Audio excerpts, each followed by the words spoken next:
Nah, itu Rasulullah itu sudah dipilih sedemikian rupa oleh Allah, perilakunya benar, ahwalnya benar, sak namanya juga benar. Sehingga ketika Abu Jahal, Abu Lahab tahu bahwa nama Muhammad ini problem, karena ini madah itu memuji. Sehingga mereka kalau mencari Muhammad tuh bilang ainal madmum, mana orang yang tercela. Terus orang-orang Quraisy tidak paham, kamu nyari siapa? Akhirnya mereka bilang, ana atlubu Muhammad, dan saya cari Muhammad. Akhirnya bilang Muhammad lagi. Nah, itu. Nah, Quran juga main di ranah nama. Sehingga Abu Jahal itu namanya kan Abul Hakam. Orang Islam dari awal memanggil Abu Jahal. Karena kalau sampai kita manggil Abul Hakam, kita akan mengalami paradok, ya Abul Hakam, hei bapak dari semua kebijakan, kamu begini kan kacau. Makanya itu dari sini orang nggak boleh salah apa? Salah nama. Ini penting kalau aturakan, karena kadang menganalisis Quran itu satu bilisanin arabi mubin. Kata Imam Syafi'i, wa innahu latanzilu rabbil alamin nazala bihir rohul amin ala qalbika litakuna minal mundzirin bilisanin arabi mubin. Di antara, kata Imam Syafi'i ini, di antara aturan pokok memahami Quran adalah dia malian bil arabiyah. Dia sangat-sangat menguasai bahasa Arab. Itu masyhur dalam dialek Imam Syafi'i ini. Saman kalau ngaji takrib atau Fathul Mu'in, syarat sahnya tayamum lil musafir itu apa? Tolabul ma', mencari apa? Air. Sampai kalau di takrib dicontohkan, kalau di tempat atas nyari ke bawah, kalau ke bawah nyari ke atas. Imam Syafi'i ditanya, kaifa taqulu bi syartit tolab? Bagaimana Anda berpendapat bahwa tolabul ma' itu wajib untuk menjadi sahnya tayamum? Terus Imam Syafi'i faqara'a falam tajidu ma'an, kamu pergi kemudian falam tajidu ma'an, kamu tidak menemukan air. Terus Imam Syafi'i mengatakan la yuqalu liman lam yatlub lam yajid wa innama yuqalu lam ya'rif, katanya. Orang yang nggak pernah mencari itu tidak bisa dikatakan lam yajid, tidak menemukan. Kalau belum mencari namanya tidak tahu.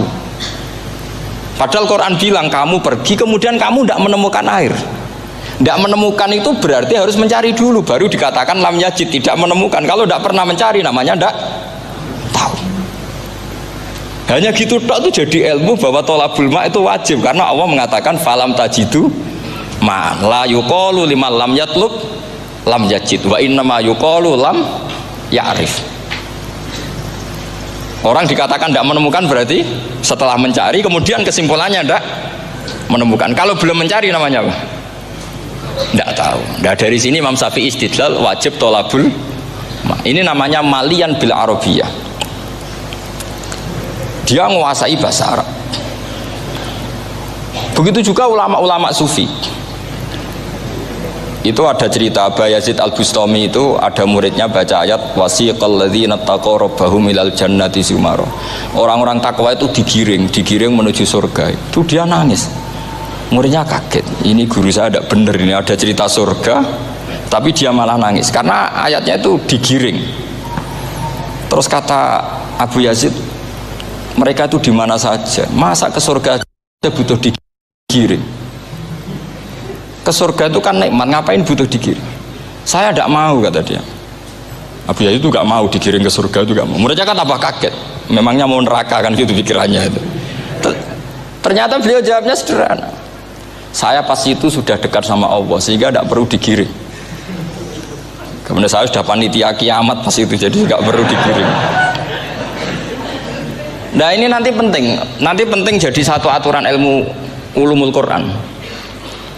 Saya di rumah itu istiqomah ngajar Qawaidul Asasiyahnya Said Muhammad yang dulu ditulis abahnya Zubdatul Itqan oleh Said Alawi. Kemudian Zubdatul Itqan itu tentu dari kitab Itqan. Terus Said Alawi dulu ngarang kitab Faidul Khobir, sarannya Faidul Khobir sama Sayyid Muhsin Al-Musawab, dulu dari Padang tapi hidupnya di Mekah. Saya dulu talaki sama Mbah Mun. Itu ternyata ada ayatnya, innal muttaqina fi jannati wa nahar fi maq'adi sidqin 'inda malikim muqtadir. Sekarang sampean saya tanya, menurut Anda semua orang kena hisab enggak? Enggak, sampean jawab saja. Menurut Anda ketika di mahsyar semua orang kena hisab apa enggak? Pasti kita menjawab iya. Tapi kata Sayyid Muhammad itu keliru. Nggak kebayang orang seperti Nabi kena hisab. Pasti yang kena hisab itu orang-orang yang nggak jelas. Nah, misalnya Nabi jelas baiknya, harusnya ya langsung nggak kena hisab. Karena nggak mungkin seorang saksi kok diaudit, nggak mungkin. Lo saksi itu di pengadilan kan nggak tersangka, nggak terdakwa, dia nggak boleh diintervensi oleh hakim. Nah, Rasulullah ketika kiamat, ketika fil mahsyar, fi faslil qada itu jelas, fa kaifa idza ji'na min kulli ummatin bisyahidi wa ji'na bika ala haula'i syahida. Rasulullah sudah dekat Allah, pas mahsyar itu ada Allah, ada Rasulullah, ada Jibril. Kemudian Nabi itu mengidentifikasi. Ditanya sama Allah, bener mat ini umatmu? Ya, niki umatmu ya. Kalau yang nggak jelas ya Nabi lama jawabnya. Makanya kamu jangan jadi orang nggak jelas. Nah, itu kalau sekali nggak jelas itu Nabi lama sekali jawab. Nah, artinya begini, yang kena hisab itu meskipun kata Sayyid Muhammad, meskipun Dhahirul Quran itu menetapkan asbata umumal hisab, tapi zahirnya Quran yang sama juga menafikan hisab.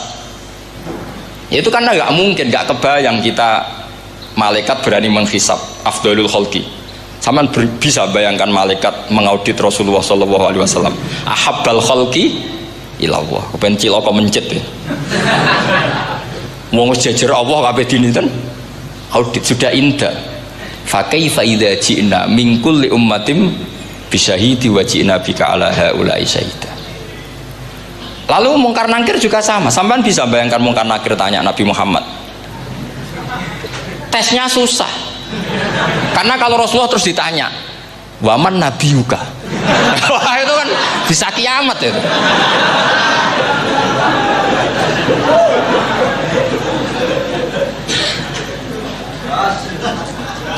Paham ya? Makanya kata Sayyid Muhammad, ini kan teman-teman tanya, piye carane alim tafsirnya saja, caranya satu hafal Quran, dua hafal Sahih Muslim, tiga semua orang sudah mati, tinggal kamu yang alim. Wah, itu mesti aman itu. Nah, kalau sampean tanya saja, apa buktinya Gus kalau orang tertentu tidak kena hisab? Ya buktinya tadi, misalnya innalladzina qalu rabbuna Allahu tsummas taqamu tatanazzalu alaihimul malaikatu alla takhafu wala tahzanu wa absyiru. Mungkar nakir adalah malaikat penakut, membawa ketakutan. Sementara para wali ini jelas malaikat kena konstitusi, malaikat harus mengatakan ke para wali alla takhafu wala tahzanu. Padahal Nabi tentu sayyidul auli. Para wali saja malaikat kena aturan, kamu harus bilang alla takhafu wala tahzanu wa absyiru. Hei para wali, kamu jangan susah, jangan gentar, kamu harus gembira. Kamu bisa bayangkan misalnya mungkar nakir bawa godok, kata orang kalau dipukul jul sak walang-walang. Kemudian kamu bayangkan si Abdul Qadir ngalami itu, Abdul Hasan Asyadali ngalami itu, Abu Yazid Al-Bustami. Kalau itu ngalami gitu semua, ngapain kita jadikan mursyid? Kan sama nasibnya dengan kita. Nah, Zahirul Quran mengatakan asbatal hisabah, tapi Zahirul Quran di ayat yang lain lam yusbit al hisabah. Makanya tadi umumul Quran juga ditaksis dengan muqayyid, yang mutlak ditaksis dengan yang muqayyad, yang mujmal ya sama seperti itu, aturannya seperti itu, ditafsil sama yang mufassal. Sama orang kafir yang jelas, sampean bisa bayangkan malaikat ngaudit Fir'aun, cek kurang penggawean nih, jelas eleke kok di audit. Misalnya Abu Lahab di audit, oh malaikatnya celaka mencet, berarti dia gak percaya sama pernyataan Tuhan tabat yada Abi Lahab. Malaikat kok ngaudit Abu Lahab, mungkin Gusti kula ceke nak menawi wonten api lho, kowe ora tau ngaji Quran tapi wong ayate tabat yada kok cek di cek.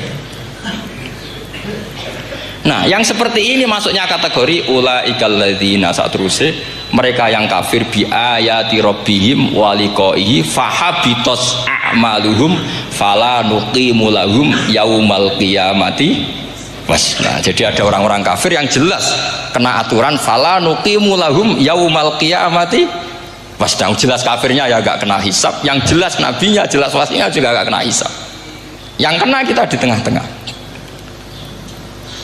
Tapi ilmu itu ikut mainstream karena semua orang bilang ada hisab ya kita ikut-ikutan bilang, ya sudah gitu saja. Tapi kalau aslinya rapati percaya. Umumnya uang gerono mati ditalkin ya kita melok-melokan nalkin. Tapi kalau kadang ya gak kebayang. Piye nak wali-wali ditalkin. Makanya ada di dunia wali itu ada cerita Rabi'ah Adawiyah itu termasuk keramat beliau itu. Kalau Imam Sibawi kan dalam cerita wali kan ditanya marrobuka ngapunten niku man mausul nopo istifham. Wah itu malaikatnya tidak pernah khataman alfiyah kan repot. Kalau Rabi'ah Adawiyah lebih parah lagi itu beliau itu nangis sekeras-kerasnya, nangis terisak-isak, dia tersiksa. Ya Allah, engkau itu zat yang paling saya kenali dan harusnya semua makhluk itu kenal engkau. Tapi ini hamba engkau tanya engkau itu siapa? Itu kan ini orang aneh kata gitu. Karena Allah itu adharud dzahir kata sampai Imam Sibawi silakan a'raful ma'arif. Jadi wong ora Allah wis geblek tenan dari Imam Sibawi. Imam Sibawi kan atas nama dia pakar nahwu pertama mengatakan domir paling makrifat di antara 6 isim makrifat paling makrifat itu domir. Tapi meskipun gitu a'raful ma'arif Allah. Yang paling makrifat dari sekian isim makrifat itu Allah. Artinya satu nama yang orang harus kenal semua. Makanya di antara keramat beliau ketika ditanya, wong kok ora tau ngaji fikih men ngaji nahwu wae. Gak tahu dia ngaji carane sesuci, carane iddah to gak tahu ngaji nahwu. Terus dia tanya, "Bima fa'ala rabbuka?" Lalu Allah memperlakukan kamu gimana? Terus kata Imam Sibawi, "Ghafaroli, Allah mengampuni saya karena saya orang yang mengatakan Allahu a'raful ma'arif." Ini penting kalau aturakan. Jadi makanya kalau sampean tanya caranya ilmu alim gimana? Ya satu tadi, kalau sampean masih banyak orang hidup, syaratnya kamu harus hafal Quran, hafal hadis, hafal sekian ribu hadis, hafal sekian ulumul Quran. Itu kalau masih banyak orang hidup. Kalau sudah kamu sendiri hidup, ya sudah. Pokoknya isokulhu ya salim sendiri kan nggak ada saingannya itu. Makanya kata Sayyid Muhammad, beliau mengatakan, kita meyakini umum al-hisab ya berdasar zahiril Quran. Kita menafikan umum al-hisab bahwa hisab hanya yahtassul liqaumin duna qaumin juga berdasar zahiril Quran. Kita percaya semua mayat ditanya mungkar nangkir ya berdasar zahiril ahadis. Kita tidak mengumumkan teks ini juga berdasar zahiril ahadis karena malaikat mungkar nakir juga malaikat, berarti dia kena aturan kalau ketemu para wali Allah takhafu wala tahzanu. Faham sih kalau maksudnya ini penting kalau aturakan. Jadi makanya aspeknya sampean bisa memulai kalau ingin jadi orang alim tafsir bisa mulai dari yang mudah saja, yang fikih saja. Makanya kata Imam Ghazali, kenapa Mu'tazilah jadi segoblok itu? Karena dia tertipu oleh umumatul Quran, oleh teks-teks umum. Dia tidak tahu mukhassisnya. Padahal setiap ayat umum itu pasti ada mukhassis. Misalnya begini ya, kalau kamu maknanya fikih saja, contoh yang paling mudah familiar itu fikih ya. Misalnya kita ngaji Quran, wal mutallaqatu yatarabbasna bi anfusihinna salasata quru. Kalau orang dicerai, itu iddahnya itu 3 kali masa nopo suci. Apakah aturan iddah seperti ini hal hadhil iddah amatun likulli mutallaqatin am li mutallaqatin makhsusah? Apa ini semua mutallaqah iddahnya pasti salah satu quru apa orang tertentu? Ya enggak, asal dia mutallaqah pasti iddahnya salah satu quru. Anda goblok, Anda salah besar. Kalau misalnya yang dicerai adalah orang hamil, iddahnya apa? Salah satu quru apa watil hamli? Watil hamli. Kita butuh ayat lain, wa ulatul ahmali ajaluhunna ayyadna hamlahu. Sama seperti kita ngaji walladzina tawaffawna minkum wa yadharuna azwajan yatarabbasna bi anfusina arba'ata asyhurin wa asyra. Asal wanita ditinggal mati suaminya, maka iddahnya 4 bulan 10. Apa semuanya demikian? Enggak. Misalnya orang hamil iddahnya biwatil hamil. Artinya kalau Anda tertipu umumatil Quran berarti Anda sama dengan menghukumi orang ditolak semua iddahnya salah satu quru. Sama misalnya orang sekarang dalil-dalil wa may yatawallahum minkum fa innahu minhum. Kalau berkawan orang kafir maka dia menjadi kafir. Itu kan fatal. Semua nabi ya berkawan orang kafir. Karena dakwahnya memang sama orang kafir. Lo coba, andai kan sampean hafal Quran, itu sama teori itu tuh mungkin menyedihkan. Coba istilahnya Quran, wadhkur akho'at wa ila adin akhawum huda wa ila samuda akhawum. Terus semua umatnya yang kafir disebut akhawum. Akhaw itu artinya apa? Saudara. Mereka ya berkawan sama orang kafir. Makanya butuh analisis fikih untuk maknani wa may yatawallahu minkum fa innahu. Setelah dianalisis fikih, ternyata semua nabi diistilahkan wa ila madyan akhahum syuaiba wa ila adin akhahum huda. Akhaw itu artinya apa? Saudara. Kalau sampean tanya, lalu logikanya gimana? Kata kitab-kitab kan wa in kana dasarin fajanibhu suratan. Kalau ada teman buruk, jauhi. Kalau teman baik, temani. Kalau cara usul fikih gampang. Kancanan maling dosa, wong kok kancane maling. Tapi nak dakwai maling, apik kan? Aku ora ngancani kok dakwai dandani, selesai kan? Ngancani maling elek, nak dakwai maling apik. Demenan berodo elek, nak didik apik kan, itu seperti itu. Nah, ini penting kalau aturaken. Nah di sini ini makanya NU itu punya sejarah panjang, banyak wali-wali yang jadab, yang coro zahir itu kancanan wong fasik-fasik. Orang syariat bingung, ini wali kok berteman orang fasik. Ya kalau kamu bahasakan teman ya masalah, kalau kamu bahasakan ini binaan. Enggak, sama jawab saja. Kalau dibahasakan teman masalah enggak masalah kan, tapi kalau dibahasakan itu binaan, selesai kan? Sama, Nabi berkawan orang kafir itu tidak karena berkawan, itu binaan Nabi. Memang Nabi itu jadi Nabi, objeknya adalah mengislamkan orang kafir. Ya berlama-lama Nabi dialek dengan mereka, muasyarah sama mereka. Bahkan Nabi diharuskan bersikap baik sama mereka. Itu yang disebut fabima rahmatim minallahi lintalahum walau kunta fadzan ghalidhal qalbi lan faddu min hawl. Tapi sekarang itu orang sudah tidak pakai ilmu. Orang-orang radikalisme itu nggak pakai usul fikih. Pokoknya kalau ada ayat terjemahnya gini ya sudah itu jadi madhab. Akhirnya kecelakaan seperti ini. Pokoknya kalau ada ayat faqtulul musyrikina haitsu wajadtumuhum wa khudhuhum wahsuruhum wa'udu lahum kulla marsad. Sudah hafalnya ayat itu saja. Dia tidak mau ngapalkan misalnya qatilul ladzina yuqatilunakum. Ada ayat lagi wa akhrijuhum yamin haitsu akhrajukum. Sehingga ulama kita membagi kafir itu ada harbi, kita musuhi, ada zimmi, ada muahad, ada musta'man. Itu ulama karena tahu tidak semua orang kafir itu harbi, tidak semuanya zimmi, tidak semuanya muahad, tidak semuanya musta'man. Kalau harbi oke, kita perang, kalau zimmi ya kita bina, kalau muahad ya sesuai perjanjian kita, kompensasinya apa, MOU-nya kayak apa. Tapi apalnya mereka ayat satu tema. Nah celakanya kita yang ngaji di pondok-pondok yang katanya spesialis ingin alim tafsir, apalnya ya satu ayat juga. Wah itu kan satu ayat versus satu ayat, itu ngeri. Makanya kalau sampean tanya saya, ini katanya di acara ini sampean tanya gimana caranya jadi ahli tafsir, saya jawab gampang. Caranya itu hafal Quran, hafal hadis, terus hafal ulumul Quran. Ya misalnya Nadoman ya Faidul Khobir lah. Kalau kitab Nasar ya minimal itu setengah lanya itkon lah. Kalau nggak lanya-lanya amat ya agak lanya. Karena kitab tafsir itu gampang, teorinya itu mudah sekali. Misalnya al-ibratu bi umumil lafzi la bi khususis sabab, itu sama dengan kayak kaidah fikih. Karena kalau kaidah fikih itu, saya itu pernah dibisui kiai itu, ini kisah nyata itu, dibisui kiai itu pas basul masail. Dulu saya itu masih sering mau basul masail. Tadi mau pensiun pun buatan niku.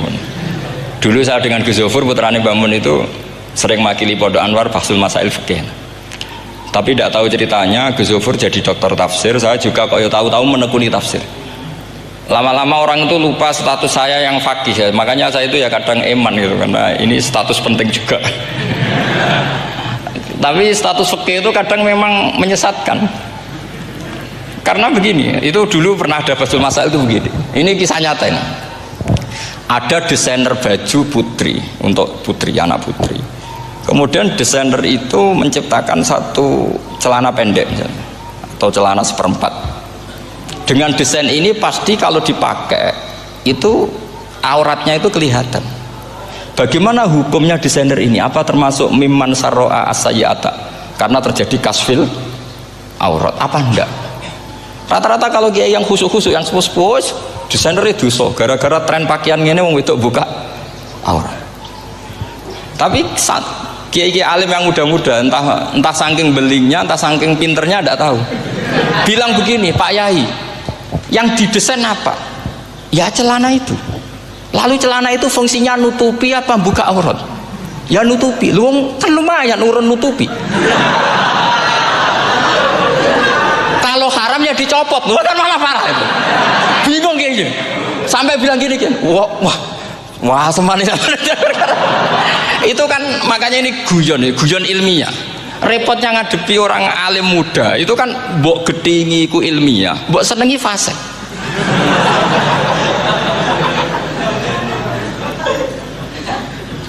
Ketika kiai yang khusyuk tadi tak tanya, kalau desainer katok seprapat, paham gitu? Dia coba yang celana dalam terlalu vulgar gitu, paham gitu? Nggak, rok sajalah, rok mini misalnya, rok selutut. Saman jangan ngeres ya, yang rok selutut misalnya. Rok selutut itu desainernya kena hukum haram enggak? Saman jawab saja. Oh haram dari kiai sepuh, karena dengan desain itu misalnya lututnya kelihatan. Tapi pertanyaannya kiai muda saya masih ingat betul, saya tanya.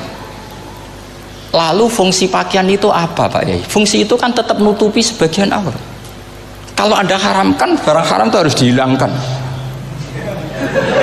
Nah, itu. Sampai kiai itu setelah acara itu manggil saya. Gus, kalau ngakoni jenengan alim tapi ku cek podo repote. Podo repote ku nak dalam itu kan terus itu ada perumusan di redaksi keputusan yang dijual itu, yang masail fikihnya kan terus diputuskan, dibukukan. Kalau redaksinya halal, Gus, nanti orang pakai rok semua. Nah, saya balik bantah, kalau redaksinya haram, orang nggak pakai rok malah. Akhirnya itu apa? Kebijakannya lucu. Buak we Gus, pertanyaan itu buak sak jawabannya oke. Jadi kita debat tidak jadi. Ini cerita ilmiah. Makanya sampai tidak wajib anut saya ini terlalu ilmiah, jadi tidak baik untuk kehidupan kesalian, kurang baik. Jadi ini, tapi ini ilmu, tetap kaidahnya fikih ma la yudraku kullu la yudraku kullu. Jangan kalau tidak bisa nutupi aurat semua, lalu jangan sama sekali. Lho kan kaidahnya kan gitu, ma la yudraku kullu la yudraku kullu. Misalnya Anda punya tetangga nggak mau pakai jilbab, nggak mau pakai pakaian muslimah, kamu tidak boleh bilang munisan rakambinan, tidak bisa. Ma la yudraku kullu la yudraku kullu la yudraku napa kullu. Makanya ini kita harus hati-hati. Nah bayangkan sekarang orang meneliti Quran itu yutraku kullu. Mestinya kalau Anda meneliti radikalisme, ayat yang terkait radikalisme diteliti semua. Ternyata di surat Taubat yang disebut suratus Saif, yang bahkan haram baca bismillah, itu ada ayat wa in ahadum minal musyrikin astajaraka fa'ajirhu hatta yasma'a kalamullah summa ablighu ma'mana. Muhammad, kalau ada orang kafir mau belajar Quran sama kamu, ya harus kamu pelajari hatta yasma'a kalamullah. Setelah mereka mau belajar, ya ablighu ma'mana summa ablighu ma'mana, kamu harus menjamin keamanan dia. Itu di surat Taubat, termasuk akhiru suratin nazalat, gak mungkin terjadi mansuh. Tapi orang-orang ekstremis selalu pakai faqatulul musyrikin haitsu, apalan itu terus. Yang orang liberal yang menapani la ikraha fiddin, ya sudah seperti itu. Sing orang-orang ora tegas, ora tau nahi mungkar, ya ma arsalnaka ila rahmatal lil alamin, ngono terus. Yang kelompok tukang nahi mungkar ya ayatnya amen nahi mungkar. Saya tuh heran, karena mereka punya masalah dengan hafalan kayaknya. Kenapa sih hafalannya kok pedot itu? Kita yang hafal semua bingung jadi. Jadi akhirnya kita yang pinter anut sing goblok. Karena saya tuh pernah debat sama orang salah, debat gitu. Setelah saya mengutarakan sekian hadis, ada tuh Pak hadis itu, waduh, harusnya kamu ngaji saya, ada debat tuh yang level. Kalau nggak level tuh nggak boleh katanya. Kamu itu kan ngeri. Makanya ini penting ya, kalau sampean tanya ingin jadi alim tafsir ya harus hafal Quran semua. Nah, kalau tidak mungkin yang nunggu orang semua mati baru Anda jadi ahli tafsir, karena tidak ada musuhnya. Tapi saya pastikan orang kafir pun bisa memahami Quran, yaitu tadi hatta yasma'ah kalam Allah. Sayyidina Umar tuh masuk Islam tuh gara-gara dengar adiknya baca Toha, ma anzalna alikal Qur'ana litashqa illa tadhkiratal liman yakhsha tanzilam mimman khalaqal arda was samawatil ula ar-rahmanu alal arsis tawa. Itu dia ma huwa bikalamil basar, tidak mungkin seperti ini karangan manusia, itu tidak mungkin. Akhirnya dia Islam. Banyak orang Islam karena diperdengarkan Quran, karena memang notnya sudah unik, makna kualitasnya juga sudah unik, semuanya itu unik, indah. Sampai sekarang pun orang kafir itu orang paling tahu Quran. Makanya Allah mensifati orang kafir itu hasadam min indi anfusihim mim ba'di ma tabayyana lahumul haq. Sekarang sampean saya tanya, orang sing tabayyana lahumul haq itu orang paham apa orang tidak paham? Mereka orang kafir itu mengingkari Quran, padahal mim ba'di ma tabayyana lahumul haq, setelah kebenaran nyata bagi mereka. Nyata bagi mereka artinya orang kafir paham apa tidak paham? Paham. Cuma mereka punya penyakit hasadam min indi anfusihim. Mereka juga kalau ada ayat tentang ahkam yang memberatkan, mereka bilang i'ti bi Qur'anin ghairi hada au baddilah. Muhammad harusnya jangan tema itu yang diangkat, buat cari Quran yang lain yang enggak tema itu. Mereka sampai memilih tema itu karena paham apa karena tidak paham? Karena paham. Makanya di makalah saya pastikan ngaji tafsir itu gampang, karena orang kafir pun bisa. Kalau kasus Ahok itu bukan paham itu melintir, beda. Paham sama melintir itu beda. Itu diterjemah Kemenang tuh jangan mengangkat kawan orang Islam, bukan mengangkat pemimpin. Ya likanya kalau ngangkat teman saja tidak boleh, apalagi ngangkat pemimpin. Fatal mana berteman sama orang salah sama ngangkat. Saman kancanan maling itu apik nak menawa nang andani terus ngangkat, "Hei maling ke pimpinanku." Parah mana? Parah mana? Artinya sama saja ketika diterjemah jangan ngangkat teman, sebetulnya ngangkat pemimpin lebih fatal. Itu kan mafhum awlawiyah, itu kan normal saja. Itu di Quran biasa, misalnya innalladzina ya'kuluna amwalal yatama dzulman, orang yang makan hartanya anak yatim secara zalim. Kamu bilang, "Gus, saya tidak makan kok, sepeda motornya tak gasap, tak jual." Yang diharamkan kan makan. Wah, ya sarap kalau gitu. Maknanya begini, memakan harta anak yatim artinya ifsad. Ifsad itu merusak. Nak ngono ikhraq, membakar atau mencuri sama dengan makan. Bal asad, malah kan lebih apa? Lebih apa? Dasar. Jadi yakuluna di situ tuh ba'dul amsilah, sebagian contoh min wujuhil ifsad atau min wujuhil ihlak. Jangan kok karena ayatnya makan, oh yang haram tuh makan, kalau nyuri gak apa-apa. Wah ya fatal. Itu kan sama dengan santri geblek ketika ada kiai ini, "Cung, kowe mbek bojomu jogeman naboi." Suatu saat istrinya lapor lagi, "Pak Yai sekarang ndak naboi tapi nyadui." Karena naboi itu pakai tangan. Mereka pertama dilaporkan kiainya, "Pak Yai, suami saya itu sering memukulin saya pakai tangan gini. Cung, jogeman naboi bojomu." Nggih Pak Yai, siap. Satu saat istrinya lapor, "Pak, tetap benjut, kenapa? Kalau nak niki disadui." Mereka pikirannya sing haram nabok, nak nyaduk halal. Wah, itu kan ngajak goblok bareng. Nah, masalahnya di usul fikih kasusnya seperti itu. Makanya saya ini kadang ya maliki sekali. Kadang saya itu maliki sekali. Kadang ya. Misalnya begini, saya beri contoh. Ini yang kisah nyata ya. Ada seorang Arabi datang ke Rasulullah. Ya, tadi kan teman-teman minta juga ilmu hadis ya. Ini satu paket saja. Itu tadi nanti kalau sampean kasih lalim itu sudah ada urusan saya tadi. Nunggu orang mati banyak tadi. Kalau nggak usah nunggu orang mati, sarannya tadi apal tadi. Ya Rasulullah, ahlak tuh. Saya ini orang yang rusak. Wa ma ahlakaka. Lalu yang bikin rusak kamu apa? Qal waqatu imroati fi nahari Ramadan. Saya menjima istri saya ketika masih siang. Fi nahari Ramadan, siang Ramadan. Walhasil Nabi tidak menyuruh hanya kodok, tapi menyuruh kafaroh. Kafarohnya itu merdekakan budak atau memberi makan 60 orang miskin, atau puasa berapa? Puasa 60 hari. Atau urut merdekakan budak atau puasa 60 hari atau memberi makan sitina miskin. Oke, kita sepakat ya hadis itu sahih dan diulang-ulang oleh ashabus sunan. Oke, riwayatnya nggak masalah. Sekarang kita analisis maknanya.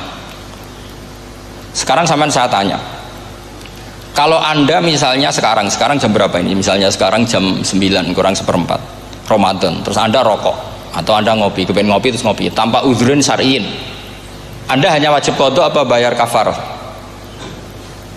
Nggak, sampean jawab. Rata-rata kiai kita, oh mau wajib qadha Gus karena gak jima. Sing seru kafarah itu nak jima. Kan ngombe kopi mbek jima beda. Pertanyaannya tuh lucu, ini naif secara fikih masalah. Masalahnya begini. Jima bojo itu tidak zina. Jima bojo itu zina apa enggak? Enggak. Berarti dengan makan bedanya apa? Sama kan? Sama-sama amrun mubah. Sesuatu yang boleh. Kenapa hukumannya berat? Makanya kata Imam Malik, ndak itu nilainya adalah hadku hurmati Ramadan bi ghairi udhrin syar'iyyin. Makanya kata Imam Malik, siapapun yang makan fina hari Ramadan, iftar apapun fina hari Ramadan bi ghairi udhrin syar'iyyin, maka hukumnya sama dengan jima fina hari Ramadan, karena sama-sama ihlak ifsad hurmata Ramadan bi ghairi udhrin syar'iyyin. Lenda ini ilmiah. Kamu udah harus cocok, tapi otak kamu harus percaya. Loh iya kan beda kan. Saya secara nafsu tidak cocok, cek berarti. Tapi ilmiah saya setuju. Kalau Kiai Kandani itu kan pasti pakai badul amsilah, kan nggak mungkin semua contoh disebut. Cong penak melaku-melaku jogeman delok wedok iku mari setan. Mboten delok Mbah, nyekel lho malah parah to. Ndak bisa. Makanya ini masalahnya lafat. Ini kembali ke Imam Syafi'i bilisanin arabiyyim mubin. Ketika seorang kiai bilang cung jogeman delok cawe wedok adalah mengungkapkan al-muharramat. Bukan mentaksis yang haram itu hanya melihat. Saya ulang lagi ya, ketika seorang kiai bilang cung jogeman delok wedok sing haram, itu semangatnya adalah melawan keharaman, bukan mentaksis yang haram hanya delok. Itu di Quran normal semua, di semua lugat ya biasa. Itu kan sama seperti misalnya seorang mbah ngasih uang cucunya, cung tak kayak duit 100.000, cung gue tuku es. Terus kue mendingan, nah ragu tuku es haram iki kan ngongkone tuku es. Lah kepen putumu mati kan nyeben 100.000 gue tuku es. Ya mulai dulu istilahnya nak bange ke ibu tuh cung 100.000 gue tuku es. Cara wong kuno. Maksudnya gue pokoknya umumnya cah cilik senane es cuma nyebut. Ya sudah seperti itu. Sama seperti Quran menghentikan begini. Ini memang di antara yang nggak boleh dikawin adalah wa antasma'u bainal ukhtaini illa ma qad salaf. Kamu tidak boleh menikahi Sri dan Zainab, kakak beradik. Sudah sepakat nggih? Fi nikahin wahid nggak boleh al jam'u bainal ukhtain. Jadi mbaknya kamu kawin, adiknya kamu kawin fi nikahin wahid. Tapi nak ngeduni boleh, berarti kan dengan waktu yang berbeda. Quran hanya menyebut itu. Kemudian Rasulullah zaman Sugeng itu hanya nambahi wala binal mar'ati wa ammatiha wala binal mar'ati wa kholatiha, juga agak boleh menikahi ponaan plus buliknya, baik bulik dari bapak yaitu ammah maupun bulik dari ibu disebut apa? Kholah. Kemudian ulama fikih merasa ada yang kurang, ditambahi lagi dua perempuan yang andekan yang satu itu lelaki kok haram nikah, berarti haram jam'u fi nikahin wahid. Misalnya cucu rabibahnya boleh enggak? Enggak boleh kan? Berarti kalau sampai mengumpulkan cucu dan mbahnya fi nikahin wahid juga enggak boleh. Tapi orang yang waras itu tidak akan nyalahkan Quran ketika tidak lengkap. Wa antasma'u bainal ukhtaini ila ma qad salaf, ini tidak lengkap. Yang haram kan tidak hanya jam'u bainal ukhtain, termasuk mengumpulkan cucu dan mbahnya. Karena Quran enggak mau dengan logika tidak waras, itu tidak mau. Taruh saja orang itu rata-rata mbahnya kan umur 70 tahun, cucunya umur 17 tahun. Kebayang nggak kamu nikahi sehingga adik kan boleh bareng, pasti kamu milih bareng. Makanya Quran hanya bakas wa antas mau final ukhtain, karena yang mungkin masih menggugah selera itu dua. Tapi kalau cucu sama mbahnya itu kalau ada yang masih selera kan ya sarap tuh.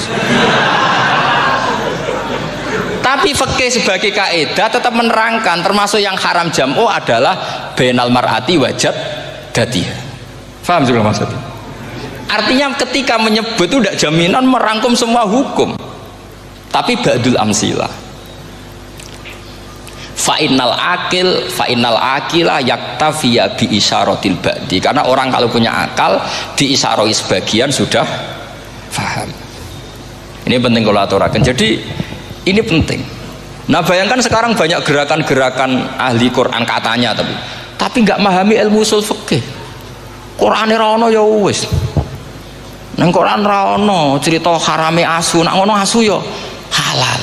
Ora ono Qur'ane. Sing ra ono iku tekem ora Qur'ane kok aneh-aneh kowe.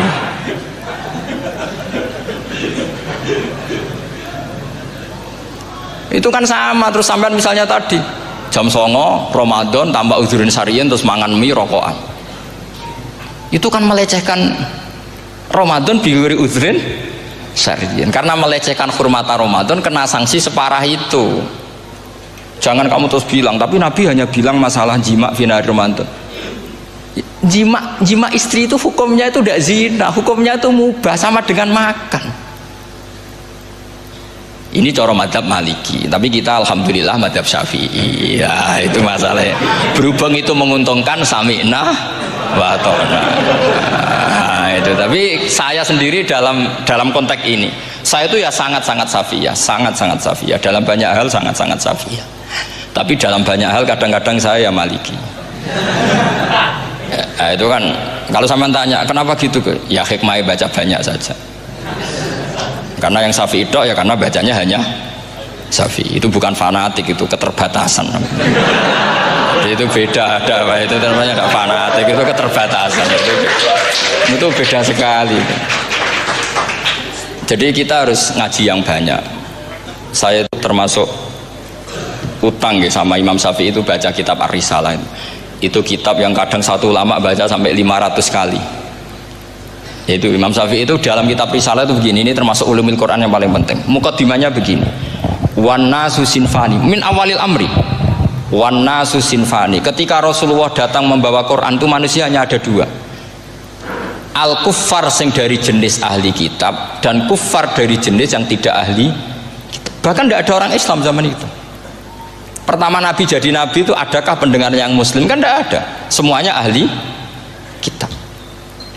Makanya susah kalau Quran kamu analisis korbannya orang Islam itu, kata Ibnu Umar itu lucu. Dulu tuh mukhatabnya itu orang kafir, jelas kuliah ayyuhal kafir. Ya ayyuhan nasu ubudu rabbakum alladzi khalaqakum. Jelas orang kafir. Karena orang Islam nggak mungkin dikhatabi ubudu rabbakum. Makanya Imam Suyuti kalau nafsir itu ngeper ubudu rabbakum wahiduhu. Tapi kalau mukhatabnya orang Islam dawimu alal ibadah atau dawimu alat tauhid. Karena dia tahu kalau mukhatabnya orang kafir ubudu ya masih wahidu. Kalau sudah Islam kok dikhitabi ubudu mudawamah alal ibadah. Itu saking alimnya Imam Suyuti. Ini saya teruskan. Kalau mukhatabnya itu orang kafir ahli kitab, itu kemungkinannya ya dua cara mereaksi Quran. Yaitu disebut lam yakunil ladzina kafaru min ahlil kitabi wal musyrikina munfakina hatta ta'tiyahumul. Jadi lam yakunil ladzina kafaru, jelas kafaru itu umum. Kemudian ditafsir kafaru itu ada yang min ahlil kitabi, berarti kafaru yang jenis Yahudi Nasrani. Ada kafaru yang min ahlil kitabi wal musyrikin, kafaru yang jenis musyrikin, yaitu kafir Mekah. Karena cara kaidah nahwu al-atfu yaqtadi taghayyur, kalau ada ataf pasti konteksnya beda. Ja'a Zaidun wa Amrun, berarti Zaid ada Amar, Amar ya tidak bakar. Karena Ja'a Zaidun wa Amrun wa Bakrun, pasti orang ini berbeda. Tidak boleh orang yang sama kamu pakai ataf. Ini sudah clear ya ini ya. Kemudian cara pandang mereka ya beda. Ketika Rasulullah mengajak tauhid, itu ahli kitab tidak masalah. Memang harusnya Tuhan itu satu, tidak masalah bagi ahli kitab. Problem bagi ahli kitab adalah Muhammad itu nabi. Itu kita nggak suka. Kalau Tuhan satu oke, tapi kalau Muhammad nabi tidak oke. Kita bisa jadi nabi, kata mereka, karena mereka merasa nasabnya sampai Ibrahim. Sementara zaman itu mereka sanksi Muhammad itu nasabnya konti, gak jelas. Ini penting kalau aturakan. Sehingga dalam konteks ini Allah menjawab ahli kitab dulu. Ini itu disebut Muhammad itu nasabnya jelas. Ini itu fihi ayatum bayinatum maqamu Ibrahim. Ini saya dengarin. Ibrahim itu jelas pernah ke Mekah. Bukti Ibrahim pernah ke Mekah adalah jejak kaki Ibrahim di makam apa? Makam mereka artinya buatan kuburan, buatan jejak kaki Ibrahim ketika bangun Ka'bah. Fihi ayatum bayinatum maqamu Ibrahim. Pun. Kalau Ibrahim pernah di Mekah artinya beliau pernah nikah di Mekah. Paling tidak punya dzurriyyah di Mekah. Ini Ismail dibawa ke Mekah. Jelas ayatnya wa idh yarfa'u Ibrahimul qawaida minal baiti wa Ismail. Ini dengarin ya. Sebab itu saking alimnya berjanji itu beliau tahu betul masalah utama Rasulullah Muhammad adalah disangsikan nasabnya. Sebab itu kitab berjanji pertama cerita setelah dia alhamdulillah macam-macam awal ma'anab tadi saat terus dia bilang wa ba'du fa'akul huwa Muhammad bin Abdillah bin Abdil Muttalib. Saat terus ya wa ba'du wa Muhammad bin Abdullah bin Abdil Muttalib wasmu syaibatul hamdi humitat khisaluhus saniyah. Saat terus ibnu Kusayin, saat terus sumiyya bi Kusayi litaqasi fi biladi qudu'atal qasiyah. Karena dia tahu yang masalah bagi Rasulullah itu adalah masalah nasab bagi mereka loh, bagi mereka yang kafir. Terus beliau ngendikan ditutup wa adnanu bila raibin inda dawil ulumin nasabiyah ila dhabihi Ismail nisbatuhu wa mun. Jelas saya Adnan itu pasti puter cucu-cucunya Nabi Ismail. Karena orang Yahudi yang di soal Muhammad itu, kamu itu siapa? Kok tahu-tahu Nabi? Kamu orang Arab. Orang Arab itu tidak pernah ada Nabi. Yang Nabi itu normalnya orang Israel, yaitu turunan Yahudi, karena Yahuda bin Yakub bin Ishak bin Ibrahim. Akhirnya Allah membuktikan fihi ayatum bayinatum maqami. Bukti kalau Ibrahim pernah di Mekah adalah jejak kakinya di Mekah, itu dekat Ka'bah. Ini jawaban Allah yang tentang ahli kitab, karena sudah jelimet. Ada ilmu ansab, ada ilmu nasab, ada polemik kitab samawi. Kalau kafir Mekah ini goblok-goblok. Ketika Rasulullah pakai teori tauhid, orang kafir Mekah itu saking gobloknya bilang gini, Muhammad, kita ini urusannya banyak, utang kita banyak, kasus saya banyak. Kok Tuhannya satu itu tidak cukup? Yaitu mereka mengatakan aja'alal alihata ilahau wahida inna hadza la syai'un ujab. Bagaimana Tuhan hanya satu? Urusan kita banyak, masalah kita banyak. Tuhan nggak boleh satu, harus banyak. Sejumlah urusan kita. Ada Tuhan BPKB, Tuhan macam-macam lah. Ada Tuhan kredit, Tuhan kas, macam-macam lah kan. Sesuai sebanyak urusan kita. Mereka tanya aja'alal alihata ilahau wahida. Masa Tuhan satu? Inna hadza la syai'un ujab. Ini aneh.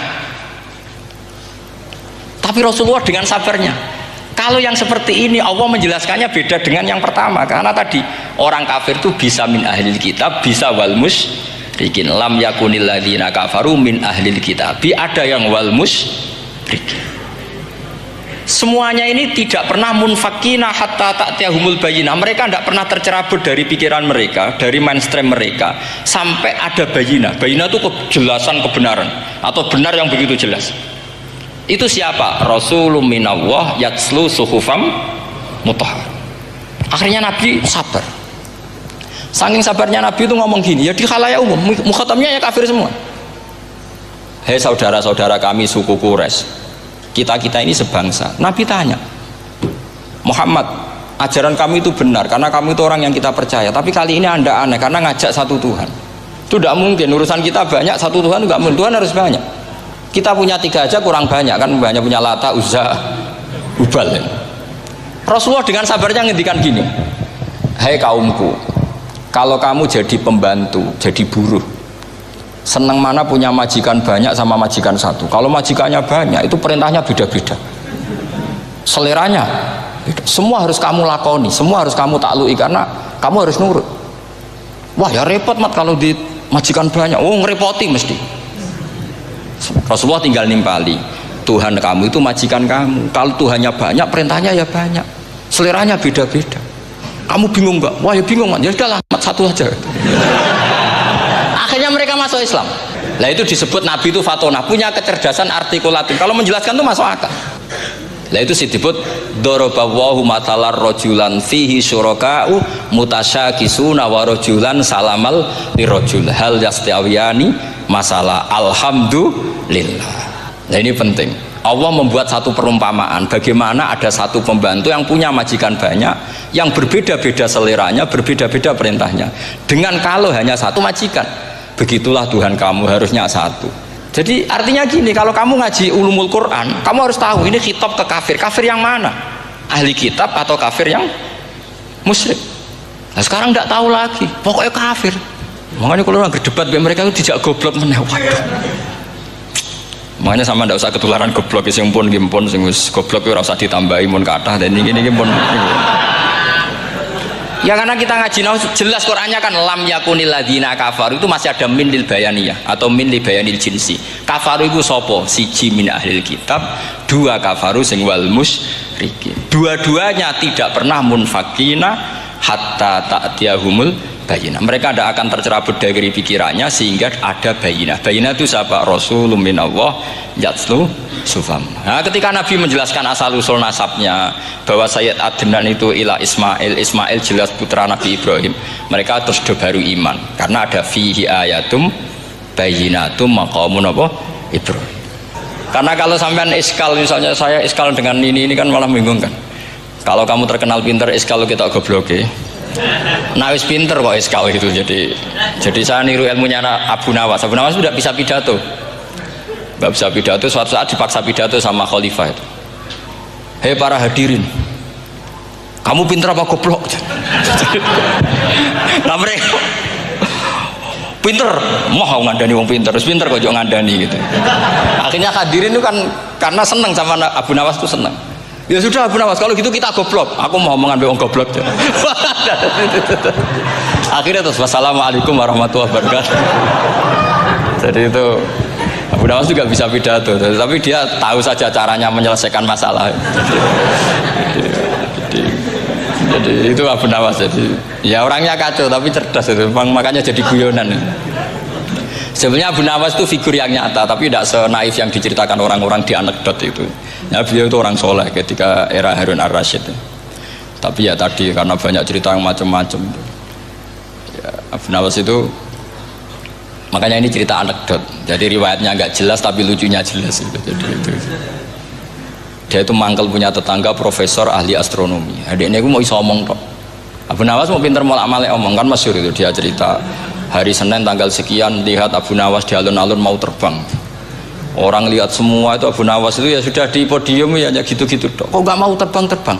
Ya mau itu ya tidak. Wassalamualaikum warahmatullahi wabarakatuh. Yang bilang Abu Nawas terbang siapa? Abu Nawas mau terbang. Yang namanya mau itu ya tidak.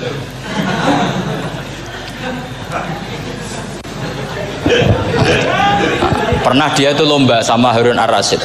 Siapa paling banyak pengunjung rumahnya di alun-alun. Harun Rasyid bikin khemah, dia bikin khemah. Tentu cerita ini bohong, yakini ini bohong, makanya ini bohong tenang. Makanya ini anekdot, hanya guyonan. Harun Rasyid karena dia raja itu ada apel, ada makanan macam-macam. Ya tentu pengunjungnya banyak. Batas akhir itu penilaian jam 12 malam. Abu Nawas tenang, satu pun nggak ada pengunjung, nggak ada makanan, nggak ada apa. Pas jam 12 rumahnya dia, kemahnya dibakar. Orang ke dia semua. Dit menang dia karena jumlahnya. Bahkan Harun Rasyid itu datang ke kemahnya dia. Karena lombanya kan pengumpulan massa terbanyak tit jam 12. Harun Rasyid pikirannya santri ya sugoi jajan nggak mesti teko itu pikirannya gitu. Abu Nawas pikirannya beda, jenis ono kebakaran pasti datang. Wis dihitung biaya khemah sama hadiahnya banyak hadiahnya. Yang ahli falak ini punya ilmu yang rasional, yang pinter sekali. Dia ilmuwan bahwa bumi itu bulat-bulat.